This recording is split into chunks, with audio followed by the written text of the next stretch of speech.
Bismillahirrahmanirrahim. Assalamualaikum warahmatullahi wabarakatuh. Waalaikumsalam warahmatullahi Waalaikumsalam wabarakatuh. warahmatullahi wabarakatuh. Alhamdulillahirabbil alamin wa bihi nasta'inu ala umuri dunya waddin wa ala alihi washabihi ajmain. Asyhadu an la ilaha illallah, asyhadu anna Muhammadar Rasulullah. Terima kasih pada yang terhormat Pak Profesor Jusman Iskandar, kemudian rekan-rekan yang lain. Di sini ada Kang Uga, Pak Amir Jaya, jauh-jauh dari Sulawesi ya. Kemudian dari Pak Muhammad Reza, Kang Herman, Bu Sri Rezeki, Pak Herman Nugraha, dan juga nanti akan ada yang lain yang menyusul barangkali sedang proses masuk ke dalam Zoom ini. Mudah-mudahan tidak terlalu lama masuknya. Insya Allah kita kalau di jadwal sampai jam 21.30 atau setengah 10. Barangkali kalau memang menyesuaikan, kalau lebih cepat kita akhiri juga lebih efektif. Dan pada kesempatan kali ini, sebagaimana diketahui sesuai dengan surat undangan yang telah kami sampaikan, bahwa mayoritas praktik pekerja sosial yang dilakukan social worker muslim ini sasarannya adalah mayoritas umat muslim atau umat Islam. Dan oleh karena itu sesuai dengan kenyataan yang ada, kita juga hendaknya selaku muslim diniatkan untuk semata-mata beribadah kepada Allah Subhanahu wa taala, sehingga apa yang kita lakukan dari sisi akidah, syariah, muamalah, akhlak dan lain sebagainya, kita juga harus mengacu kepada pedoman muslim ya. Dan pada kesempatan kali ini bukan berarti kita secara eksklusif terkait dengan agama Islam, tetapi ini merupakan satu kewajiban seorang muslim karena dari sisi sasaran garapan praktik PEKUS ini mayoritas adalah umat muslim, dan kita harus membekali salah satu dari kemampuan kita bagaimana mendekatkan diri dengan penerima manfaat, pendekatan secara keagamaan, pendekatan secara sesuai dengan pedoman yang telah ditetapkan. Dan barangkali pada kali ini dari Pak Prof. Jusman akan nanti menyampaikan secara mendalam apa-apa yang menjadi pembahasan malam hari ini, yang nantinya akan berbicara terkait dengan filsafat pekerjaan sosial, kode etik pekerja sosial, kemudian isi bangunan teori perilaku dan teori utama, kemudian terkait dengan kerangka model dan isi proses intervensi, kemudian undang-undang pekerja sosial, dan berbagai peraturan perundang-undangan kebijakan publik yang memuat peran social worker dan fungsi pekerjaan sosial. Itu saja sebagai pengantar barangkali dari saya, dan salam kenal kepada Bapak dan Ibu yang telah hadir pada kesempatan kali ini. Kita sengaja tidak terlalu banyak mengundang karena ini baru permulaan, barangkali nanti akan dijelaskan secara panjang lebar oleh Pak Prof. Jusman Iskandar terkait dengan rencana selanjutnya. Dan perlu diketahui sebelum saya serahkan ke Pak Prof. Jusman bahwa ini dalam lingkup Yayasan Pekerja Sosial Indonesia. Yayasan ini didirikan 2016 oleh Pak Prof. Jusman dan juga ada beberapa yang lain. Dan insya Allah nanti ke depan kita akan banyak melakukan kegiatan-kegiatan yang sifatnya produktif untuk kemajuan para pekerja sosial, dan juga nanti ke depan juga tidak hanya untuk internal kita, juga insya Allah bermanfaat bagi rekan-rekan pekerja sosial lain dan juga masyarakat. Dan yang telah dilakukan oleh kita webinar secara rutin tiap bulan, menghadirkan tokoh-tokoh yang insya Allah dapat diambil pelajaran secara mendalam, kemudian juga kajian-kajian atau masukan-masukan kepada Kementerian Sosial yang sudah kita lakukan. Dan nanti ke depan juga ada kegiatan-kegiatan lain yang tidak kalah pentingnya, dan juga ini bisa berkontribusi untuk para pekerja sosial yang mana mungkin saja organisasi yang lain itu tidak sempat untuk melakukan itu. Dan perlu saya tegaskan kembali bahwa yayasan ini tidak sama dengan IPSPI, tidak sama dengan organisasi profesi yang lain, tetapi ini bentuknya yayasan. Itu saja sebagai pengantar. Saya diamanahi oleh Pak Prof. Jusman sebagai Ketua Harian. Barangkali cukup sampai di sini. Selanjutnya kepada Pak Prof. Jusman sebagai Ketua Pembina Dewan Pembina Yayasan Pekerja Sosial Indonesia untuk melanjutkan acara. Mangga Pak Prof. Jusman. Baik, bismillahirrahmanirrahim. Assalamualaikum warahmatullahi wabarakatuh. Waalaikumsalam warahmatullahi wabarakatuh. Alhamdulillah, alhamdulillahirabbil alamin. Asyhadu an la ilaha illallah wahdahu la syarikalah wa asyhadu anna Muhammadan abduhu wa rasuluh. Rabbi zidni ilman warzuqni fahman. Alhamdulillahirabbil alamin. Kita sampaikan segala puji syukur kita kepada Allah SWT yang telah menciptakan kita, memelihara kita, melindungi kita, memberikan rezeki kita. Kita diciptakan olehnya dan kita akan hidup di dunia ini menurut ketentuan-ketentuan yang telah ditetapkannya, dan suatu saat insya Allah kita akan kembali ke hadirat Allah yang Maha Pengasih, Maha Penyayang. Amin. Kita juga menyampaikan salam dan salawat kepada Nabi Muhammad SAW, ya, kepada keluarganya, para sahabat, para pengikutnya, sehingga kita sampai kita umatnya pada hari ini. Saudara sekalian yang saya hormati, saya juga mendoakan saudara-saudaraku semuanya. Ya, kalau yang hadir ini mayoritas dari STKS, ya, alhamdulillahirabbil alamin. Ya, saya juga dulu alumni STKS, ya, lulus BSW 70 dan S1 79, ya. Dan sempat saya menjadi dosen di STKS sekitar 12 tahun. Itu secara singkat, Bang Amir, ya, tadi Bang Amir dari Makassar, ya, Bang tadi ada Bang Reza, ya, kemudian Teh Sri Rizki, ya, dan lain-lain, ya, yang Kang Uga, ya. Saya sampaikan ucapan terima kasih atas segala kehadirannya. Saudara sekalian, saya hanya ingin memberikan pandangan awal tentang pertemuan malam hari ini. Saudara sekalian, yang saya hormati, kita ini, saya sengaja minta sama Kang Agus undangan itu kepada saudara social worker Muslim. Tujuannya adalah kita khusus, ya, membicarakan soal keislaman. Ya, tentunya harus umat Islam yang membicarakan, jangan keluar umat Islam. Kalau kita bicarakan Islam dengan melibatkan orang non-Muslim, tidak akan menghasilkan suatu kebaikan. Nah, selanjutnya undangan juga sudah dilakukan terbatas, gitu. Gini, saudara sekalian, tadi Kang Agus sudah menyampaikan, ya, bahwa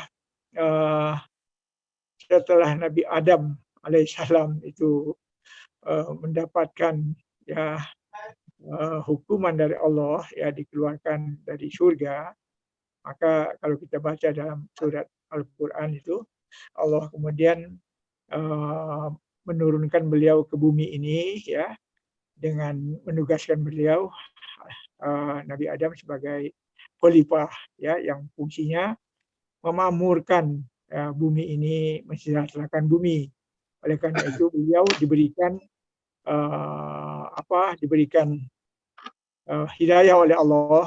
Di antaranya beliau itu mendapatkan banyak pengetahuan, ya.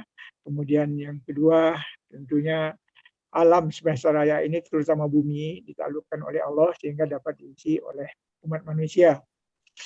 Di samping itu juga yang paling penting adalah Allah memberikan petunjuk, ya, bagaimana kehidupan nanti di bumi.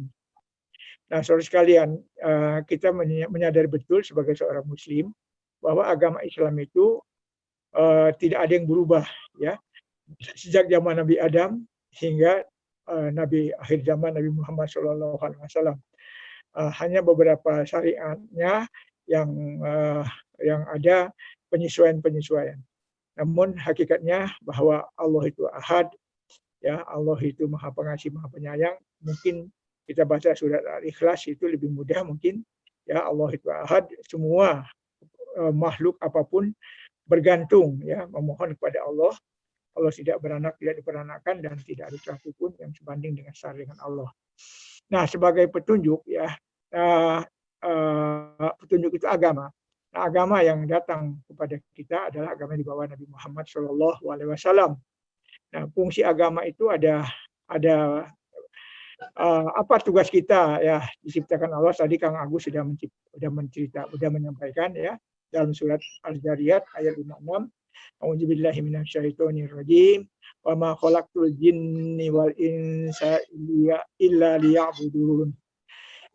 Aku atau Allah menciptakan manusia dan jin semata-mata hanya untuk beribadah kepadaku, kepada Allah.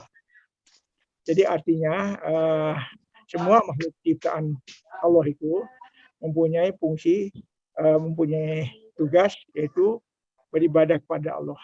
Artinya beribadah kepada Allah, semua bentuk kehidupan, pola kehidupan, aktivitas kehidupannya harus berdasarkan petunjuk-petunjuk Allah.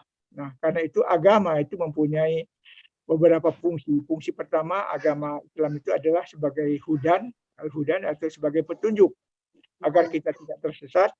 Yang kedua sebagai al-furqan, yaitu membeda antara yang benar dengan yang salah, yang hak dengan yang batil.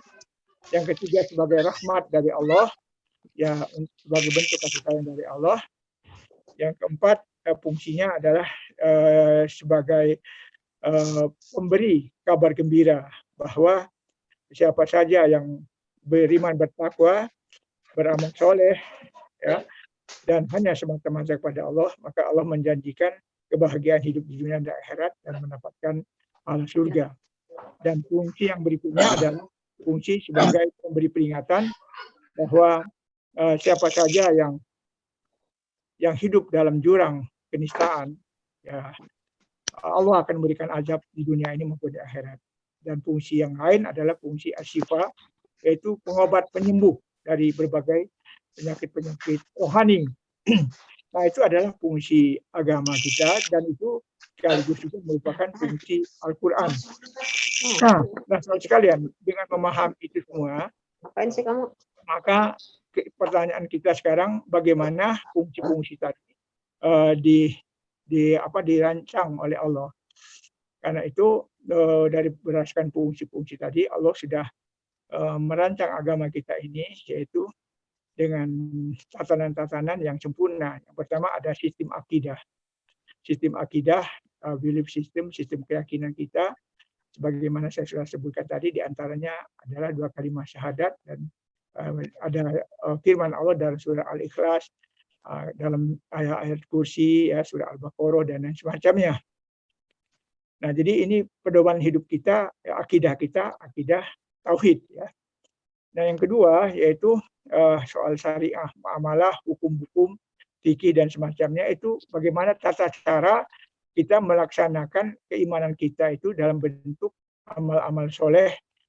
Karena itu Al-Quran itu menentukan berbagai hukum, berbagai ketetapan-ketetapan, di samping juga Al-Quran menyatakan tentang kisah-kisah para nabi, memberikan juga petunjuk-petunjuk tentang banyak hal dan lain semacamnya. Nah, ini semua membawa satu konsekuensi, yaitu adanya sistem yang ketiga, yaitu akhlak. Akhlakul karimah. Bagi orang Islam, akhlak orang Islam itu mengikuti akhlak Nabi, mencontoh akhlak Nabi. Nah, akhlak Nabi itu sebagaimana dinyatakan dalam banyak hadis, itu adalah akhlak Nabi itu adalah Al-Quran. Artinya semua akhlak Nabi itu berdasarkan kitab suci Al-Quran. Nah, saudara sekalian, secara lebih khusus, kita ini adalah sebagai ilmuwan.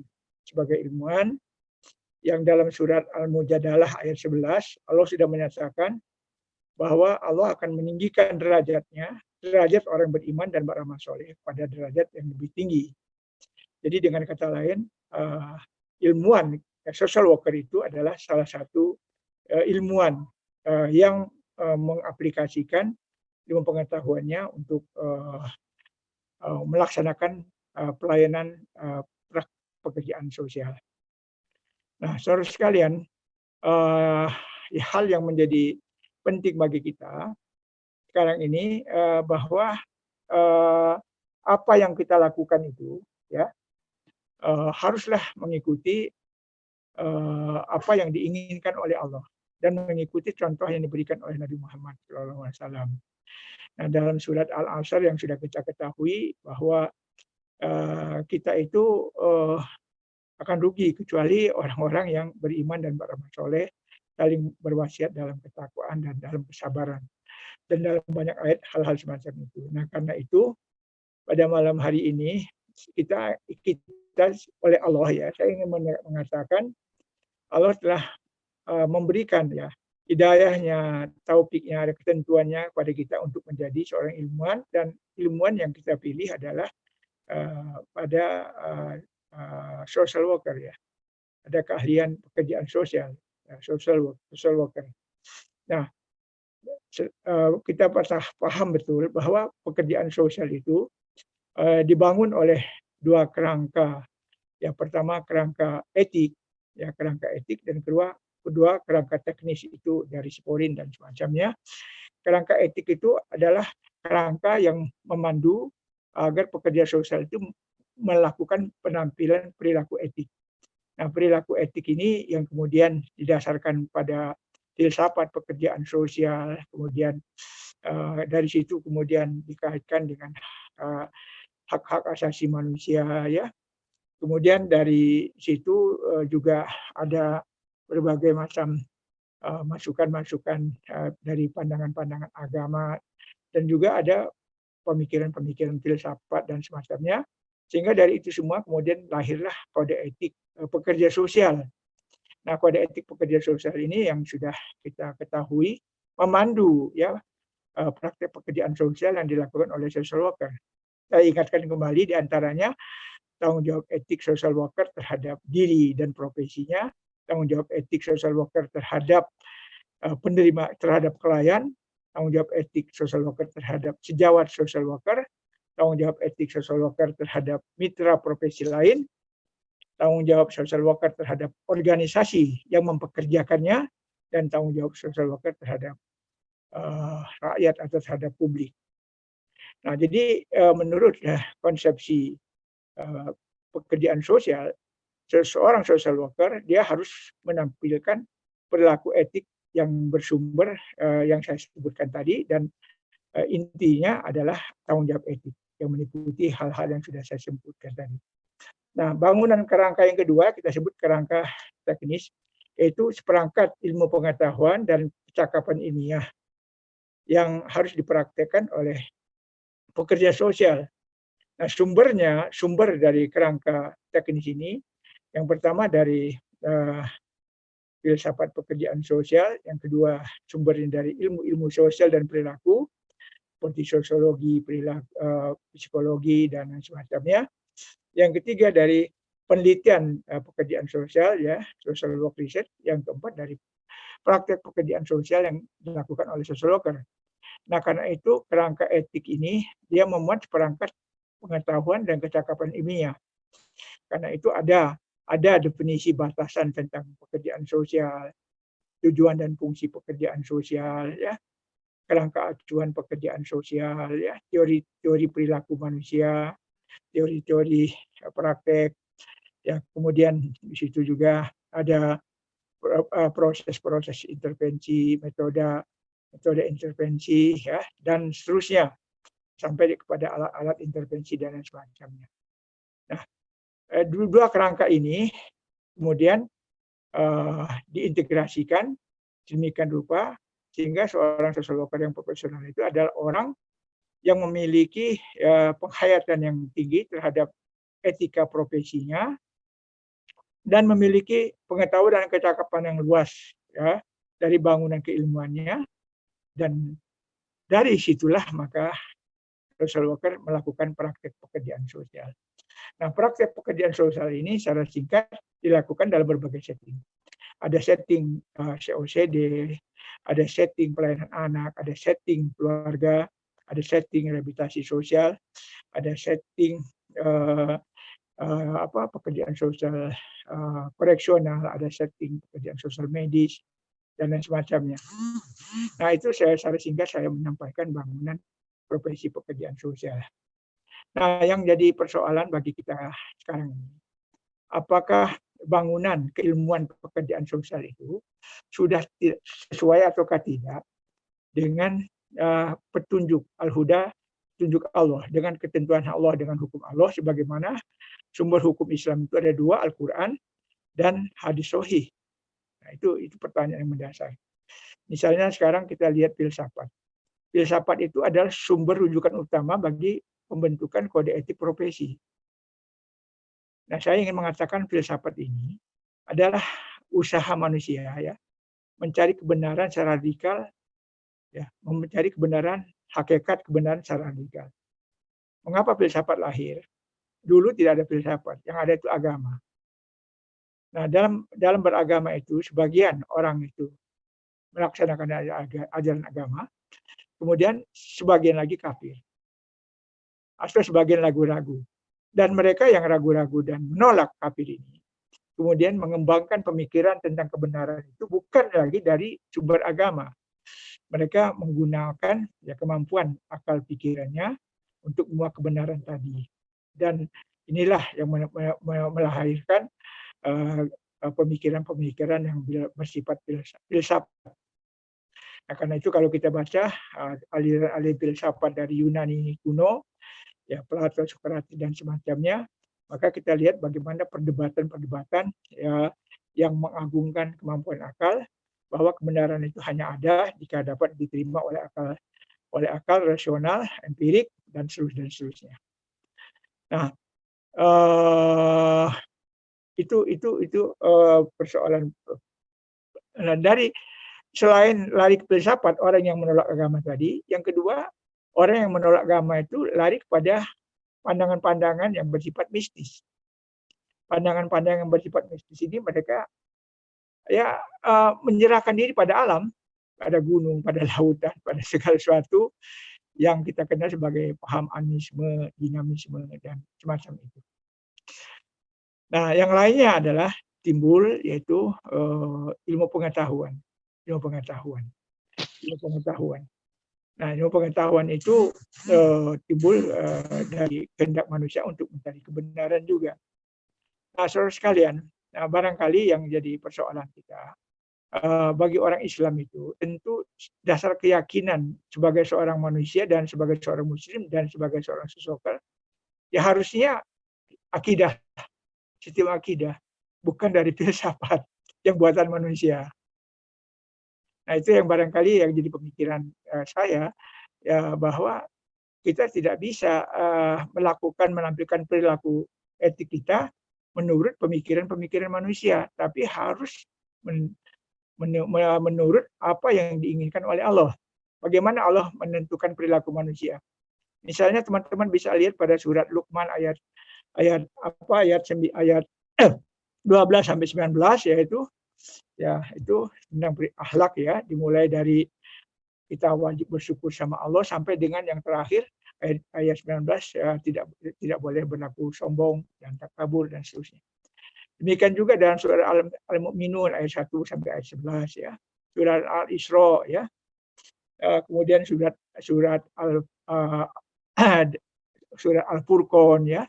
Dan banyak lagi surat-surat lain yang mengatur tentang akhlak dan perilaku manusia, perilaku orang muslim. Nah, karena itu kita harus lihat apakah kode etik profesi pekerjaan sosial, filsafat pekerjaan sosial itu bertentangan ataukah tidak dengan nas-nas Al-Quran dan hadis. Kalau bertentangan, ya tentu kita harus memperbaikinya.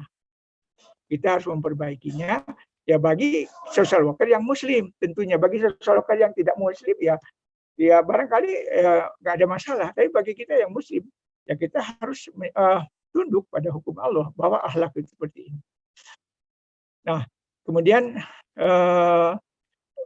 rincian dari kode etik pekerja sosial yang saya sebutkan tadi juga harus selaras dengan misalnya bagaimana konsep tentang individu, bukan menurut paham demokrasi, paham kebebasan, bukan menurut paham individualisme, tapi orang menurut Al-Quran, ya, menurut hadis itu seperti itu. Tanggung jawab yang lain dan semacamnya. Itu yang perlu kita kaji lebih jauh. Nah, kita sebetulnya tidak ada masalah dengan pekerjaan sosial selama profesi pekerjaan sosial itu dilakukan oleh social worker berdasarkan agamanya. Nah, jadi artinya saya ingin mengatakan begini, harus ada kaidah halal dan thayyib. Gitu. Nah, artinya barang makanan saja kita harus ada kaidah dan thayyib. Ya, kaidah halal dan thayyib. Apalagi ini bentuk pemikiran, bentuk pemecahan masalah, tentu lebih berat lagi. Nah, saudara sekalian, saya ingin menggambarkan berbagai setting pekerjaan sosial. Misalnya dalam setting anak itu. Dalam setting anak, ada social worker yang berhimpun di situ. Nah, kita harus tahu bagaimana Allah menentukan tentang anak. Itu ada dalam Al-Quran, ada di dalam hadis. Nah, ini jadi cara kita memahami, melakukan assessment, menganalisis tentang anak harus berdasarkan sumber-sumber itu, Al-Quran tadi. Dan juga bagaimana sebetulnya, misalnya begini soal anak ya, saya sudah ngomong sama beberapa teman, social worker banyak yang mengembangkan program adopsi terhadap anak terlantar. Dalam agama Islam adopsi nggak dikenal. Karena anak bagaimanapun juga tetap binnya adalah ayah kandung. Nah, yang ada dalam Islam itu adalah anak asuh. Anak asuh. Ya. Nah, anak asuh itu ya tidak berhak menerima warisan dari orang tua. Dan anak asuh itu dia binnya bukan pada keluarga asuh tapi pada orang tua kandung. Nah, dengan adopsi pada hukum Barat maka putus hubungan ayah kandung dengan ibu kandung dengan anak yang diadopsi tadi. Nah, kalau ini dilakukan oleh social worker, nah social worker kena bala karena dia melakukan pelayanan yang tidak sesuai dengan agama Islam. Maka yang bisa dilakukan oleh social worker sesuai dengan ajaran agama, anak itu ya dikembalikan pada keluarga. Keluarga itu bukan ayah ibu saja. Kalau dalam konsep Islam, keluarga yang ada hubungan waris itu adalah dari garis vertikal dan garis horizontal. Apakah ada pamannya, ada uaknya, ada ini. Kita harus selesai cari dulu. Nah baru dari situ kita bisa mengkaitkan anak dengan. Jadi nggak bisa anak itu langsung kita bikin rumah singgah, langsung dibikin diadopsi. Enggak. Kewajiban nomor satu dia harus diasuh ya, atau dikembalikan pada keluarga. Nah, kalau keluarga tidak mampu semuanya, barulah dicari jalan-jalan lain yang untuk itu. Misalnya apa yang paling legal itu adalah mungkin ya panti asuhan atau lain semacamnya. Demikian juga pada pelayanan keluarga. Misalnya konflik keluarga. Konflik keluarga itu nas Al-Quran banyak. Ya. Mulai dari surah An-Nisa ya tentang perkawinan, hukum waris ya, tentang perceraian ya, dalam surat Talak segala macam itu ada. Oleh karena itu social worker dalam melakukan assessment terhadap kasus konflik keluarga dia harus lihat pada Al-Quran. Demikian juga rencana intervensinya. Jadi dia tidak bisa lari kepada teori-teori ilmu pengetahuan murni, kemudian dia mengabaikan Al-Quran.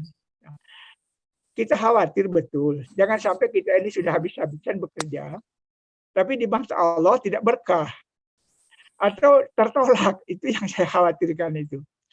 Karena bagaimanapun juga kalau kita sudah mengucapkan 2 kalimat syahadat, berarti kita harus mengikuti hukum Allah. Apakah ilmu pengetahuan itu diabaikan? Tidak. Sepanjang ilmu pengetahuan tersebut tidak menyimpang dari ajaran agama Islam, kita pakai. Jadi dengan kata lain kita akan pilih mana yang halal, mana yang thayyib, mana yang tidak. Nah, demikian juga soal warisan, soal waris. Ya. Social worker nggak bisa menyelesaikan masalah konflik keluarga, warisan bagi rata, bagi rasa. Supaya ada, tidak ada. Karena dalam Al-Quran, dalam surat An-Nisa, ya, mulai dari ayat 11 sampai 14, sudah jelas itu hukum waris itu. Ya, bagi perempuan itu sebagian, laki-laki 2 bagian. Kalau anak perempuan itu 1 orang, dia dapat 50%, 50%-nya adalah ahli waris yang lain. Ya, kalau anak perempuan itu 2 orang maka dapat 3/4 bagian dan seterusnya. Jadi kita akan berangkat dari sana. Demikian juga mengenai anak yatim piatu segala macam. Sampai kepada hal-hal yang lain. Nah, inilah barangkali yang menurut hemat saya kita social worker yang muslim itu harus punya panduan, harus ada panduan, harus ada petunjuk yang jelas praktek pekerjaan sosial yang dilakukannya. Nah, misalnya praktek pekerjaan sosial dalam rehabilitasi narkoba, maka kita harus jelaskan dulu bagaimana konsep Islam terhadap masalah-masalah penyalahgunaan obat dan semacamnya. Kita uraikan dulu ke sana. Nah, oleh karena itu nanti social worker akan berangkat dari nas-nas Al-Quran dan hadis. Nah, karena itu saudara sekalian banyak sekali yang harus kita pikirkan. Jangan sampai nanti hal-hal semacam itu menyebabkan kita kerja capek, tapi di mata Allah itu salah. Nah, jadi setting pekerjaan sosial itu banyak sekali. Ya. Sedangkan teori-teori pekerjaan misalnya dari Pahin yaitu mengenai teori-teori teori-teori pekerjaan sosial modern itu perlu kita kaji apakah teori-teori teori pekerjaan sosial modern itu bisa semuanya dipakai atau hanya bagian tertentu. Contoh misalnya teori psikoanalisis dari Sigmund Freud ya tentang perilaku manusia. Sigmund Freud itu melihat manusia itu dalam ada tiga kelompok, ada alam sadar, alam di bawah sadar, dan alam sadar. Nah, kemudian dia mengembangkan tentang libido seksual sebagai dasar dari perilaku. Kemudian dia mengembangkan apa yang disebut dengan mekanisme pertahanan diri. Nah, kita harus lihat ini semua. Saya melihatnya ya sebagian tidak pas dengan dari Al-Quran dan hadis. Oleh karena itu, social worker mungkin akan mencari teori lain yang bisa relevan. Ya, kita bisa tahu karena kenapa? Karena teori-teori pekerjaan sosial itu ya saya bisa katakan hampir 100% ditulis oleh bukan orang Indonesia dan bukan orang Muslim. Nah, yang berbeda budaya, berbeda agamanya. Ya bagi Sigmund Freud ya seorang psikiater, psikolog yang agama Yahudi, ya tentu pemikiran-pemikiran mereka seperti itu. Yang juga menurut saya kalau dilihat dengan kitab Taurat mungkin juga tidak benar itu pemikiran Sigmund Freud itu tentang manusia. Nah, itu salah satu contoh saja ya teori-teori pekerjaan sosial modern itu. Demikian juga barangkali tentang persoalan-persoalan lain yang terjadi dalam pekerjaan sosial ya, yaitu tentang proses intervensi pekerjaan sosial misalnya ya. Proses intervensi pekerjaan sosial. Nah, secara umum kita sudah tahu tahapannya mulai intake, engagement contract ya, kemudian assessment, plan of intervention sampai evaluation dan seterusnya. Nah, yang jadi persoalan itu isinya. Bagaimana misalnya kita dalam melakukan assessment, dalam melakukan tahap awal menerima klien. Nah, tentu di situ ada format-format yang harus jelas, harus bagus. Bagaimana misalnya saja kewajiban seorang muslim terhadap orang lain itu. Nah, jadi ini yang barangkali memerlukan pengkajian yang mendalam dan seksama. Mungkin pekerjaan ini tidak bisa 1 atau 2 hari, mungkin perlu waktu yang panjang. Suatu saat ya kita berharap di Indonesia itu ya, social worker yang beragama Islam, dia ya betul-betul menggunakan ya Al-Quran, Sunnah itu sebagai sistem keyakinan, sistem akhlak, dan sistem hukum, ya. Dan atas dasar itu dia akan memilah-milah mana ilmu pengetahuan dan teori-teori yang selaras dengan agama Islam, dengan Islam, dan mana teori-teori yang tidak relevan. Nah, kita memilih, ya, enggak semuanya. Kalau bagi teori-teori atau konsep-konsep pemikiran-pemikiran filsafat yang tidak Islami, ya buat apa kita gunakan? Misalnya saja dalam filsafat itu ada pemikiran atau aliran filsafat utopianisme. Sedangkan dalam agama Islam utopianisme itu ya saya kira nggak bisa diterima. Ya, artinya kita harus apa ya? Jadi sesuatu yang sia-sia, menghambur-hamburkan, itu sesuatu yang mimpi-mimpi itu nggak diterima, karena orang Islam itu harus dia hidup ya secara realistis. Itu banyak hal-hal semacam itu. Saya tidak kupas banyak hal, hanya pinggiran-pinggiran saja. Nah, inilah yang akan saya ajak sama teman-teman pemikiran-pemikiran ini, bahwa social worker di Indonesia atau di dunia perlu satu panduan, ya. Kalau dia seorang Muslim, dia harus ada panduan tentang praktek pekerjaan sosial yang dilakukan oleh social worker Muslim sesuai dengan ajaran agama Islam. Karena itu harus dibuat satu panduan ya, yang mengatur tentang itu semua. Misalnya saja tadi saya sudah sebutkan, ketika seorang Muslim itu dia mengucapkan salam, ya, dia mengucapkan salam, ya. Sama saja seperti kadang-kadang di grup WA, ya. Saya kadang-kadang juga bingung, ya. Kita mengirim banyak hal, mengirim pesan atau ngutip salinan, dikirim aja. Menurut hemat saya, kalau saya baca Al-Quran itu enggak pas. Karena orang Islam itu harus memulai satu itu menyapa dulu. Sapaan yang ditetapkan Al-Quran itu Assalamualaikum. Nah, sesudah Assalamualaikum dia menyapa, apa kabar saudara sekalian.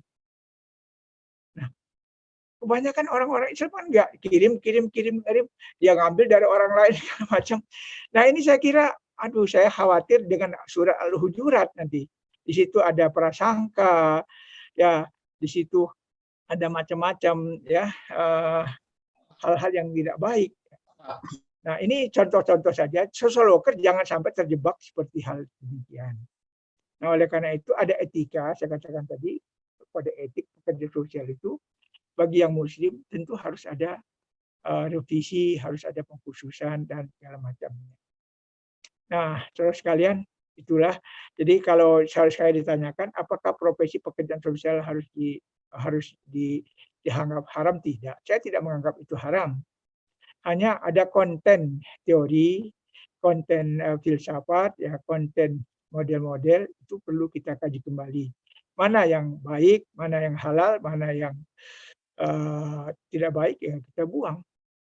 Nah, saya kira pandangan itu. Dan kedua kali, kenapa kita harus alergi bicara tentang Islam? Pemerintah dasar negara kita juga Pancasila. Pancasila itu agama. Ketuhanan Yang Maha Esa. Pemerintah juga atau negara membentuk Kementerian Agama. Ada Universitas Islam Negeri, ya, ada ini, ada itu yang betul-betul halal semuanya itu. Kita dalam konteks negara kesatuan, ya, di mana warga negara yang beragama Islam dia mengembangkan Indonesia menurut kemampuannya yang dibingkai oleh agama yang dianutnya. Ya, saya kira hal-hal yang berkaitan dengan telah ini sangat mendalam. Nah, ini baru pertemuan awal saja.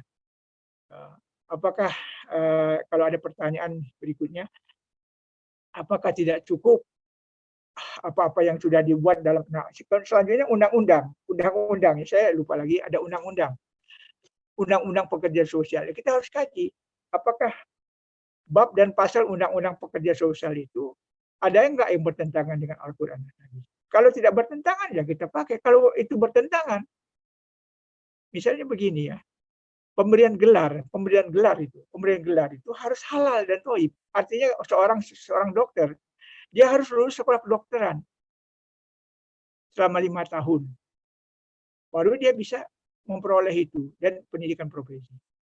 Nah, bayangkan misalnya undang-undang pekerja sosial, social worker itu selain dia pendidikan dia S1 di ilmu KS dan semacamnya, dan itu dia juga dapat karena pengalaman di bidang pelayanan sosial, dapat dikategorikan social worker. Nah, kalau saya lihat di situ ini tidak halal dalam agama Islam. Maka ada bab dan pasal yang perlu kita luruskan kembali. Bahwa orang yang mendapatkan predikat ilmu harus dari pendidikan yang khusus untuk itu. Demikian juga undang-undang kemiskinan. Nah, kalau saya lihat undang-undang kemiskinan itu, ya, perlu kita telah kembali. Jangan seperti sekarang kita lihat pemerintah mendata orang-orang, kemudian dapatlah jumlah orang miskin yang kemudian mendapat bantuan kemiskinan dan lain semacamnya. Pertanyaan yang mendasar, apakah semuanya itu betul-betul orang miskin? Nah, kalau nanti yang didata itu tidak semuanya orang miskin, maka itu bertentangan betul dengan nas Al-Quran tentang harta zakat, tentang sedekah. Peruntukannya kepada siapa? Yaitu fakir, miskin, dan seterusnya. Ada kriteria. Jadi kalau ada orang yang tidak miskin menerima harta semacam itu, hukumnya haram itu. Nah, ini barangkali yang harus kita tegaskan lagi sama umat Islam, bahwa harus lihat dulu, kalau kita memang mampu, kita menerima harta-harta bantuan semacam itu, ya kita pertanyakan, apakah itu halal atau tidak. Kalau tidak halal, ya kita kembalikan. Nah, ini juga untuk mengurangi ketergantungan umat Islam terhadap bantuan-bantuan. Kita kan punya zakat, infak, sedekah. Mengapa juga itu tidak kita kembangkan? Nah, kalau berdasarkan zakat, infak, sedekah, peruntukan sudah jelas untuk ini, untuk ini, untuk ini. Termasuk juga kiprah pekerja sosial dapat dibantu dari unsur fisabilillah dan semacamnya. Nah, mungkin itu saudara sekalian pemikiran saya. Saya cukupkan karena nggak mungkin saya banyak bicara terlalu lama. Mungkin teman-teman ada waktunya. Intisarinya ya, saya ingin mengajak teman-teman social worker yang muslim. Marilah kita menjadi social worker muslim ya, berdasarkan nas-nas Al-Quran dan hadis. Profesi pekerjaan yang sosial yang sudah kita anut, saya kira saya terima ya, itu sebagai suatu profesi yang ya, menurut pandangan saya bisa kita terima sebagai profesi yang legal ya. Nah, persoalannya sekarang konten dari profesi tersebut dan model praktek apakah sudah betul sesuai nggak dengan nas-nas Al-Quran dan hadis. Kalau tidak atau belum, marilah kita perbaiki. Marilah kita buat suatu pedoman, panduan, petunjuk bagi social worker Islam, sehingga nanti ada pendidikan, misalnya Universitas Muhammadiyah, dia punya ilmu KS. Jangan sampai isinya sama saja dengan jurusan KS yang ada di jurusan pekerjaan sosial yang ada di Michigan. Nah, barangkali harus ada kekhususan, itu yang saya maksudkan. Barangkali itu saja yang bisa saya sampaikan. Saya kebetulan minta izin sama Kang Agus barangkali. Kalau memang teman-teman ada pemikiran-pemikiran, kita dialog saja langsung ya. Saya persilahkan saja, mungkin teman-teman akan menyampaikan pandangan-pandangan. Ya, bebas saja, ini kan baru beberapa awal.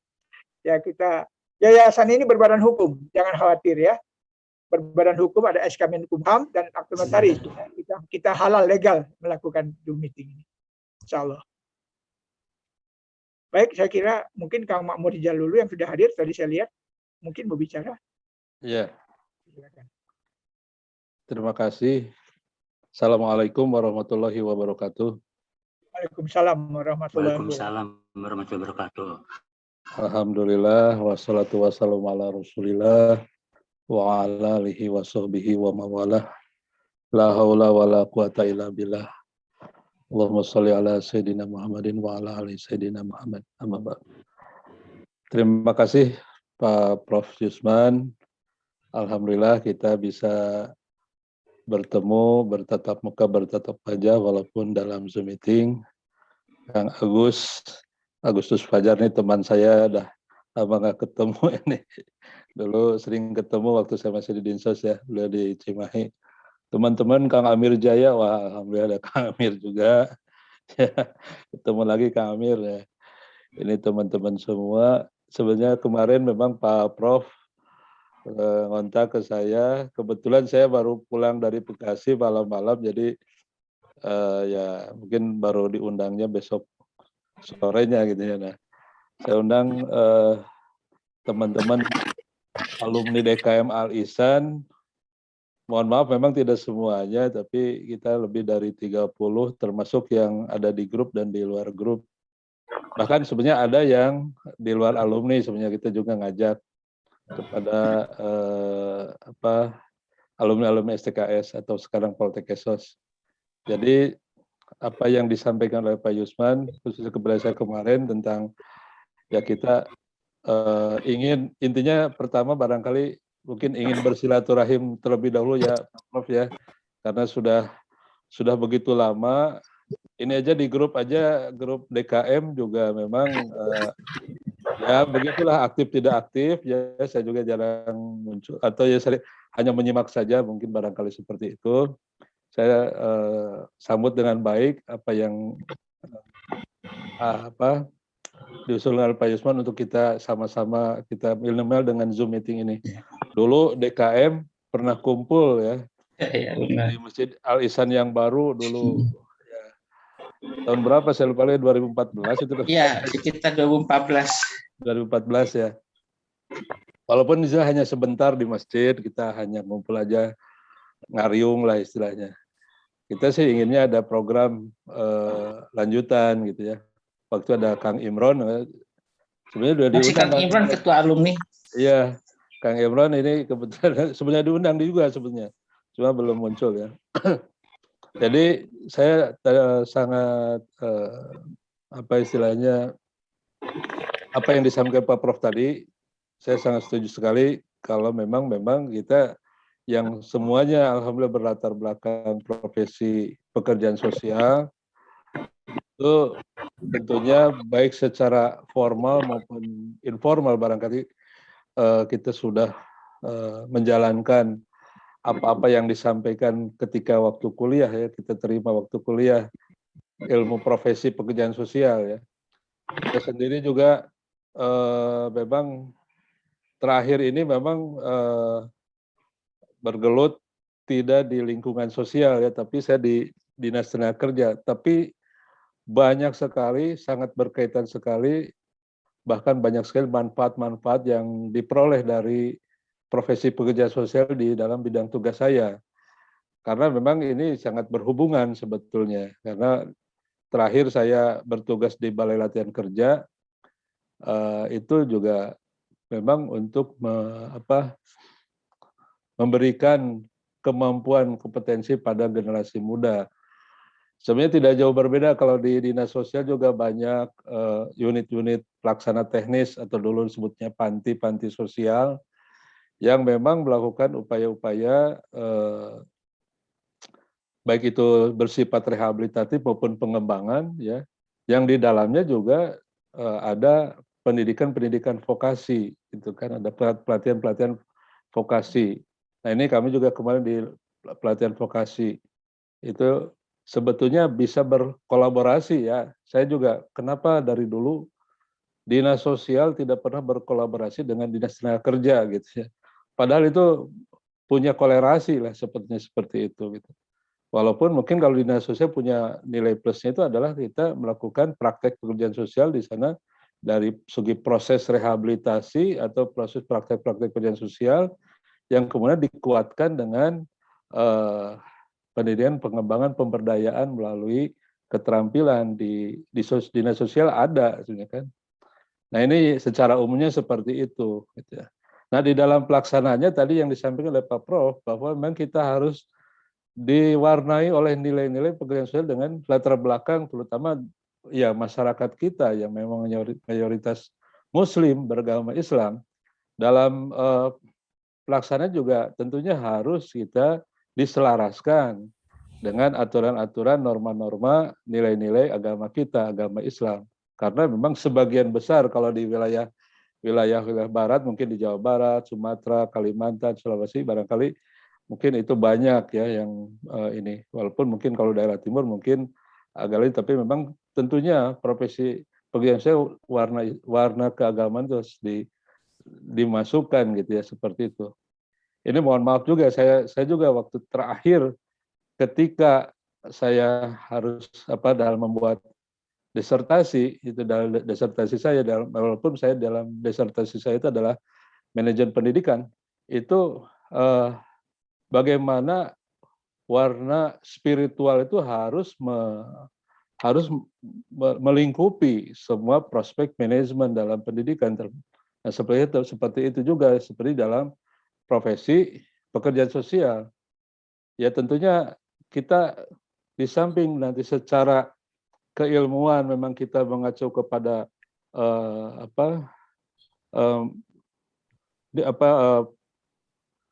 teori-teori praktek pekerjaan sosial yang sudah ada, tapi juga tadi apakah nilai atau praktek teori-teori itu sinkron nggak dengan nilai-nilai ataupun aturan-aturan keagamaan, khususnya dalam agama Islam. Kalau bertentangan tentunya ini tidak akan kita gunakan, gitu kan. Ya tadi Pak Prof menyinggung masalah adopsi. Nah, bagaimana adopsi menurut Islam? Kalau bagaimana sih sebetulnya ketika kita misalnya ada keluarga yang ingin mempunyai anak, apakah akan diaku anak itu sebagai anaknya dengan cara adopsi, kan? Nah, tentunya kan di dalam agama Islam tidak seperti itu, karena ada pertalian darah harus dianggap anak itu, karena nanti ada kaitan dengan perwalian dan sebagainya. Nah, tapi di situ mungkin ada cara lain ataupun bagaimana menurut Islam itu sendiri dalam kita menginginkan seorang anak misalnya gitu. Nah, ini juga mungkin yang teman-teman barangkali banyak yang masih bergelut di dalam profesi pekerjaan sosial, terutama yang memang mungkin sekarang banyak yang menjadi petugas-petugas misalnya dalam program PKH ataupun juga program-program lain, ataupun juga yang sebagai pekerja sosial di panti-panti sosial, ada juga sebagai penyuluh-penyuluh sosial. Ya, sekarang ini kan kalau di lingkup ASN kan sekarang ada perombakan dari kalau dulu itu ada struktural dan fungsional, sekarang kan strukturalnya dilebur menjadi fungsional, terutama eselon 3, eselon 4 semua menjadi fungsional. Kalau di dinas sosial itu kemarin itu menjadi pekerja sosial dan penyuluh sosial, ya. Nah, pensos. Nah, tentunya ini bagaimana dalam melaksanakan tugasnya, tentunya ya itu tidak lepas dari hal-hal seperti itu. Saya yakin kalau teman-teman yang dari alumni DKM pastilah selalu diwarnai dalam bekerja, minimal kita tidak melanggar hal-hal yang tidak melakukan hal yang melanggar aturan-aturan keislaman kita. Nah, ini mungkin perlu diperdalam lagi Pak Prof, nanti bagaimana teknik-teknis secara khusus di lapangan, ya, atau juga bagaimana kita ya yang memang mempunyai latar belakang profesi pekerjaan sosial itu bisa diterapkan dalam kehidupan sehari-hari seperti itu, yang memang sebenarnya baik itu dalam keluarga maupun lingkungan masyarakat di sekitar. Barangkali itu saya tanggapan sementara seperti itu dulu Pak Prof. Mungkin nanti ada masukan-masukan yang lain. Saya sangat senang sekali pada malam hari ini bisa bertemu dengan teman-teman semua. Billahi taufiq wal hidayah. Assalamualaikum warahmatullahi wabarakatuh. Waalaikumsalam warahmatullahi wabarakatuh. Waalaikumsalam. Makmur, ya, bagus, luar biasa. Terima kasih hatur nuhun Kang, ya, tokoh aktivis di DKM Alisan, ya. Ya, terima kasih Kang Makmur. Baik, teman-teman yang lain, silakan. Kalau ada yang mau langsung bicara, silakan. Mohon barangkali teman yang ada putranya di mute-nya itu, ya, supaya suaranya tidak masuk, gitu, ya. Mungkin Bang Amir mau ngomong. Ada, masih ada Bang Amir? Ada tuh. Unmute, Mas. Halo. Assalamualaikum warahmatullahi wabarakatuh. Salam. Waalaikumsalam warahmatullahi Sehat wabarakatuh. semua Pak Prof, Kang Ijal, Kang Agus, Alhamdulillah. Sadayana. Walaupun saya di Makassar nggak akan hilang bahasa Sundana itu.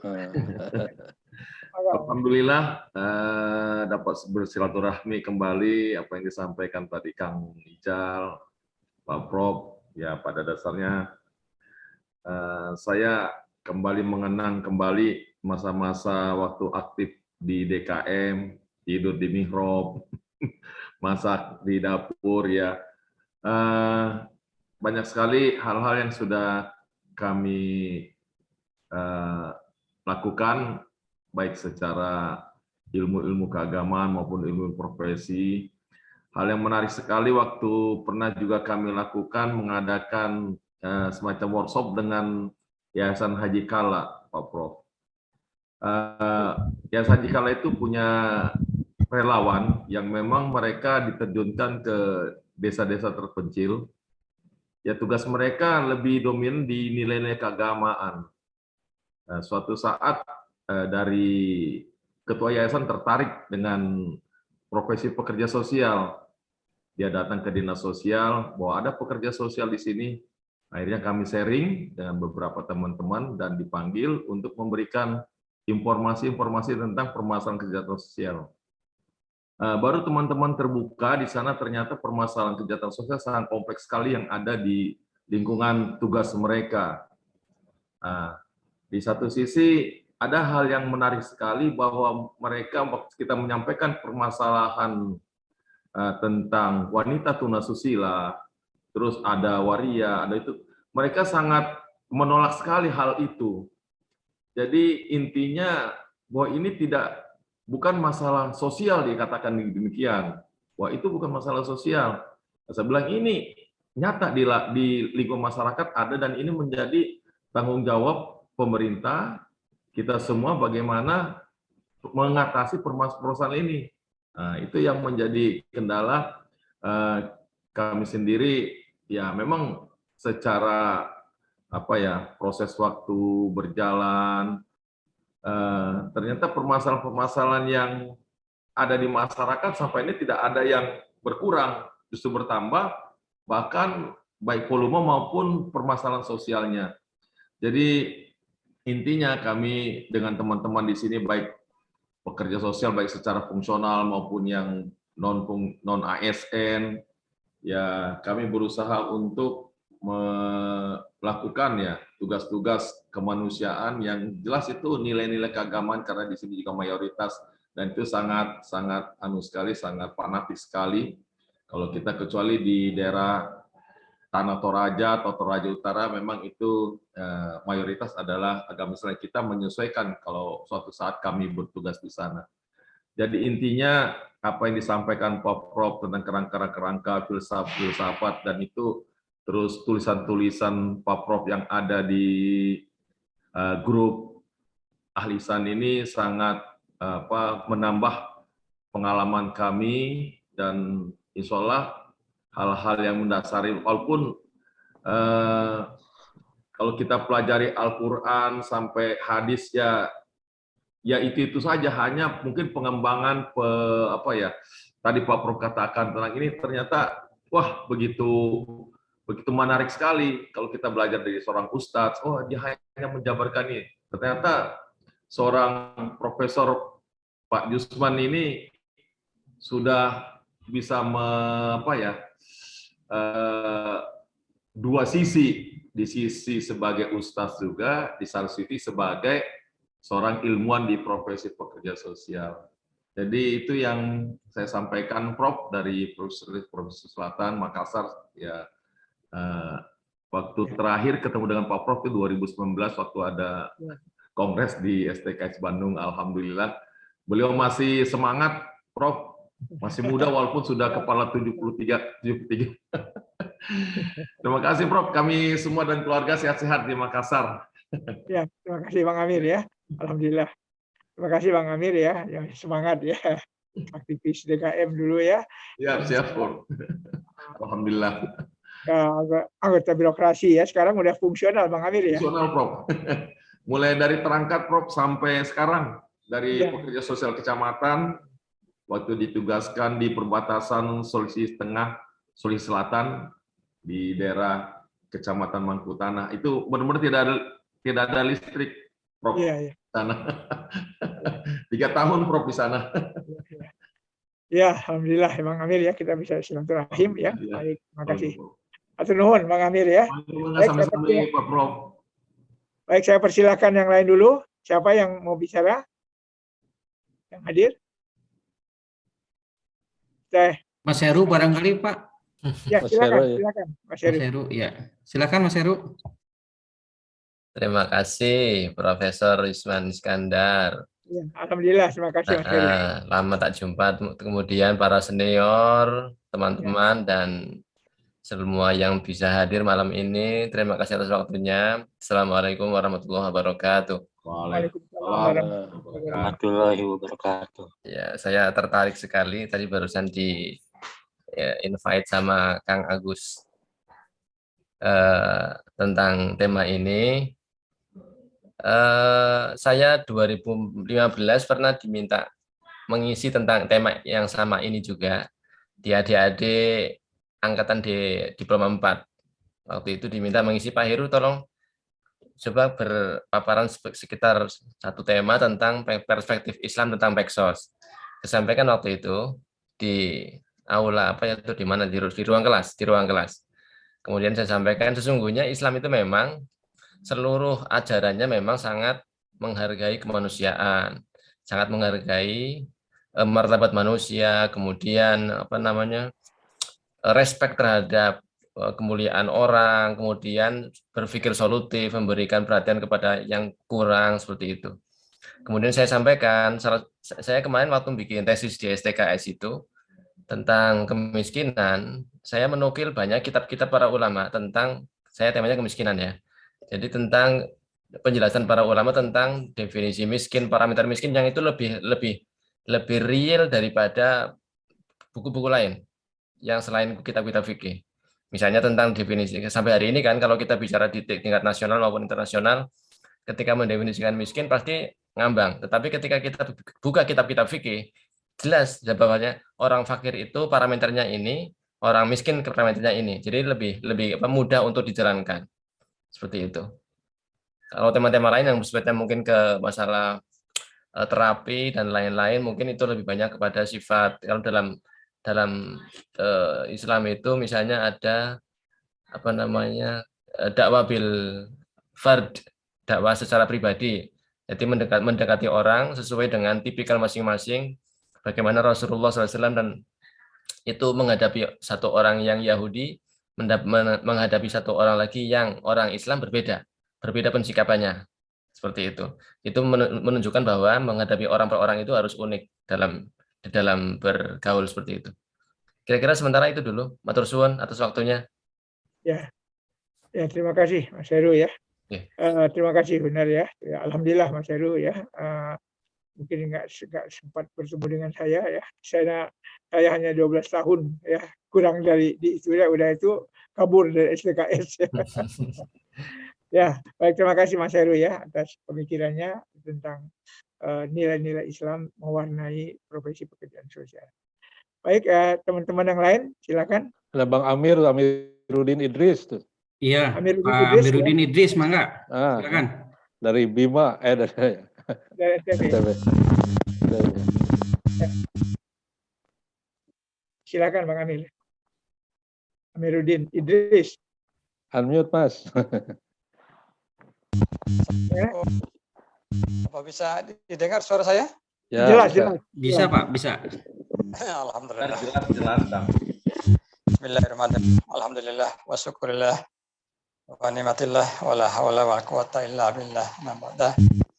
Assalamualaikum warahmatullahi wabarakatuh. Waalaikumsalam warahmatullahi Wabarakatuh. Yang kami hormati Bapak Profesor Yusman, juga beserta teman-teman lain.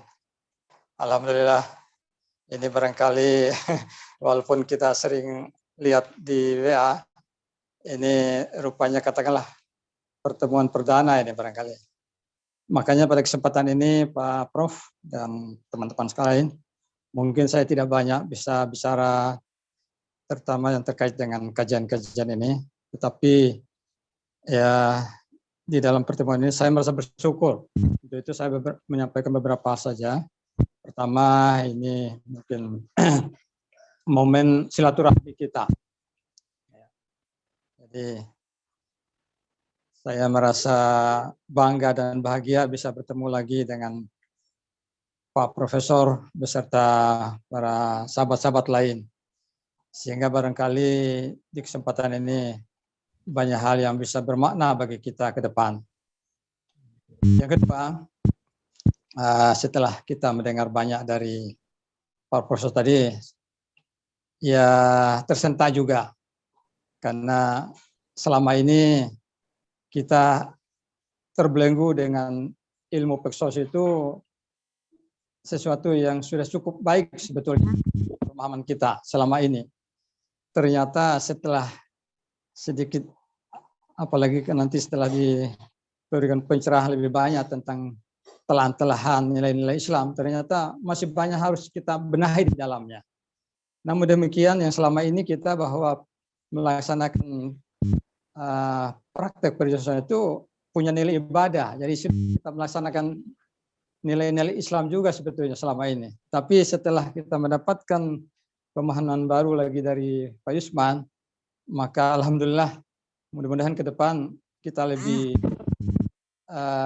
bermakna lagi baik di dalam pelaksanaan untuk urusan dunia, apalagi juga nanti kita sekaligus untuk beribadah masalah ukhrawi. Yang ketiga, terkait dengan itu karena memang kita ini katakanlah kita menyadari pemahaman tentang pergeseran ditinjau dari sisi syariah Islam, mungkin kita masih dangkal ini, masih kurang. Mohon maaf Pak Profesor dan mungkin Pak Makmur mungkin masih. Dulu pernah kita ditugaskan oleh Pak Profesor dulu untuk membuat kajian-kajian Islam tentang pendekatan Peksos. Hanya saja barangkali waktu itu tidak selesai ya Pak Makmur ya. Oh iya. Selesai barangkali waktu itu. Tetapi saya rasa itu sangat bagus ya kalau kita juga mengingatkan kembali apa yang dikatakan oleh Pak Prof sekarang ini. Sehingga apa yang dilakukan dalam perkajian itu bisa terarah dengan adanya kajian-kajian seperti itu. Sehingga ketika kita akan mempraktekkan sudah ada dasarnya kita dengan penyusunan seperti itu. Nah, oleh karena itu barangkali kalau memang sempat ini bisa diulangi kembali, entah siapa, mungkin Pak Makmur mungkin yang punya ruang di sana gitu. Dan barangkali ya banyak hal yang mungkin kita bisa bicarakan lagi. Ini mungkin hanya itu saja saya bisa sampaikan ini Pak Profesor, Pak Makmur dan teman-teman lain. Karena saya rasa ini saya agak kaget juga nih bisa bertemu seperti ini. Ya. Itu Pak Prof yang bisa saya sampaikan. Terima kasih sekali atas fasilitasi untuk bisa pertemuan ini. Mudah-mudahan ke depan bisa lagi kita bisa turun. Terima kasih. Assalamualaikum warahmatullahi wabarakatuh. Waalaikumsalam warahmatullahi wabarakatuh. Ya, terima kasih Bang Amin ya di Mataram ya. Semoga sehat ya. Terima kasih Bang. Ya, alhamdulillah. Terima kasih, alhamdulillah. Baik, yang lain silakan teman-teman.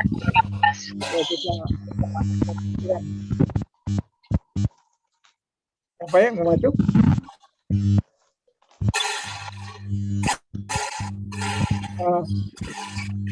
Ini ada Ibu Sri Rezeki dari Garut. Ada mau bicara?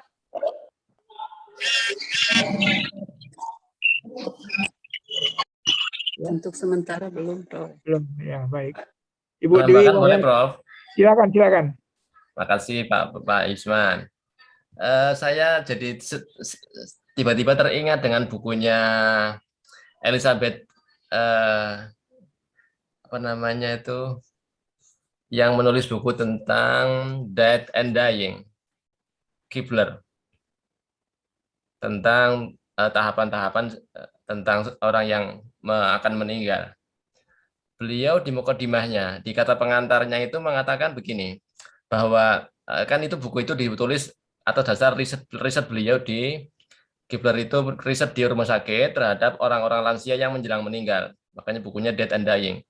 Itu dia mengatakan bahwa orang-orang sekarang di daerahnya beliau tentu saja itu tidak mengimani hari kiamat, tidak mengimani surga dan neraka, tidak mengimani balasan akhirat, sehingga ketika menjelang meninggal mengalami kegundahan yang luar biasa.